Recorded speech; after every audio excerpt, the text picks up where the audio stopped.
with another greenhouse series video, and today we want to talk about how we cover our trays after we have seeded them.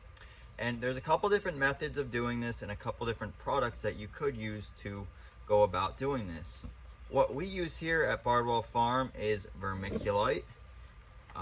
This is actually dyed, old, dried up crustaceans, but we buy it in probably 30 pound bulk bags. This stuff's very light, it's very fluffy, kind of crusty. But essentially what this product is, it's light and fluffy, and you can put it over the top of your soil, and it does a couple things. One, it holds moisture in the actual cell of your trays right here, which is very helpful trying to keep moisture. You're not having to check on watering as much, and it's holding that moisture for that seed to germinate, pop, and not dry out throughout its course of, trying to grow and establish.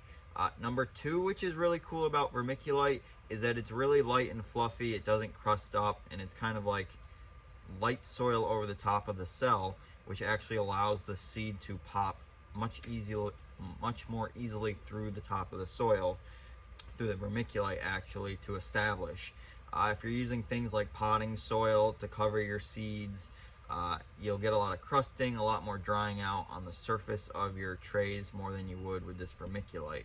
Which brings me to another thing that you can use to cover your seeds is the regular potting soil you use to fill them. And I do think there are some cons to that. Like I was saying, the drying out of the top of your soil, the more crusting on the top of your soil, the more uneven pushing up of the seeds actually out of the soil.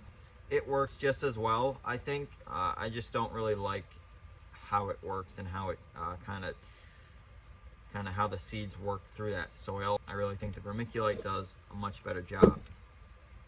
So yeah, those are two different products that I've used in the past that are very feasible to use. If you're gonna go with a potting soil, I would definitely go with a potting soil that's more fine and broken up. Ones that have a lot of sticks and debris in them can kind of get annoying and frustrating to push over the top of your trays. So yeah, without further ado, let's put some vermiculite on the top of some of these trays. We just seeded, there's 5 trays of broccoli here. I have a nice workbench to seed and do things on, so I like to lay out like 5 to 6 trays in a row after we have filled them with seeds and put the vermiculite over top. And we use just one of these grain scoops. You can get them on Amazon, Tractor Supply, you name it, for probably $5 to $8. And we use this to scoop the vermiculite. We have it sitting over here in a 20-gallon container with a lid just to keep the moisture out of it. But it's very light, very easy to move around. So we'll scoop the vermiculite with one of these, and then we'll layer it over the top of the soil, which I'll show you right now. So first, what we're gonna do is come over to our pile over here. We're gonna scoop up some vermiculite, and then we're gonna gently spread it out over the trays. You can either try to feather it out, or sometimes I'll just throw a section on it. And I usually like to pile it up a little more than what the tray is actually going to need.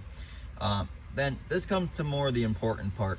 Because you do have seed that is down here that is laying on top of the soil, you want to gently push this vermiculite over the top of the tray. And I think if you're using potting soil, you have to be even more careful, because that's even more sticky and it could pick up those seeds and put them somewhere else you don't want them, or put them in a different cell, or completely push them out when you're taking the excess off.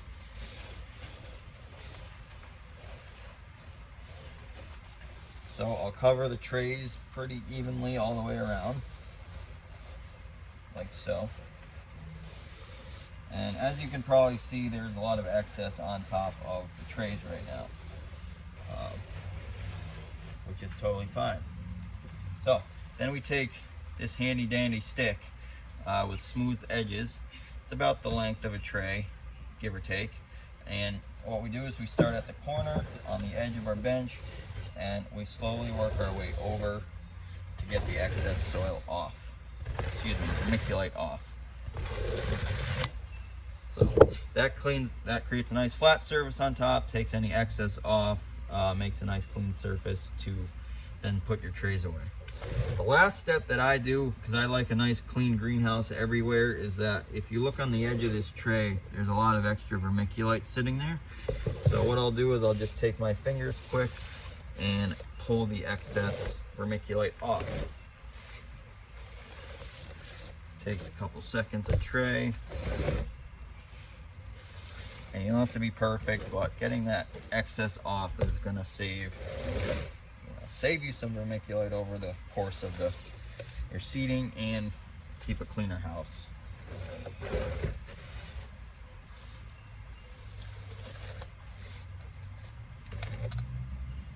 Like so. So that's how we cover our trays here at Bardwell Farm. If you have any questions, please leave them in the link below, or the comment section below, excuse me. And if you're looking for links for this stuff, you know, probably any greenhouse supply store, you might be able to find it at like a Home Depot or something. I purchase all this stuff through commercial greenhouse supply companies in the commercial side of business. And a bag of this stuff, I think it's around probably a 20 or 30 pound bag, or it might be in cubic feet or something, is probably around 25 bucks or so. You're not using a lot. You can go a long way. This is the bucket we use right here. I can probably fill, I don't know, maybe 200 to 300 trays with the vermiculite out of one of these. And yeah, it's really clean and nice with the surface. I'll show you a finished product over here really quickly. So these are trays that have been filled and seeded 2 weeks ago now. It's kind of hard to see the vermiculite in there, but as you can see, there's no crusting, especially right here. No crusting, nothing pushing up. The seed was just easily able to push through the soil, which makes life very easy. And yeah, that's how we cover our trays. If you've liked this video, please hit the like button. Subscribe to our channel if you want to hear more about what Bardwell Farm does on a daily and weekly basis. And shoot us a question or comments if you have any. Thanks, have a good day.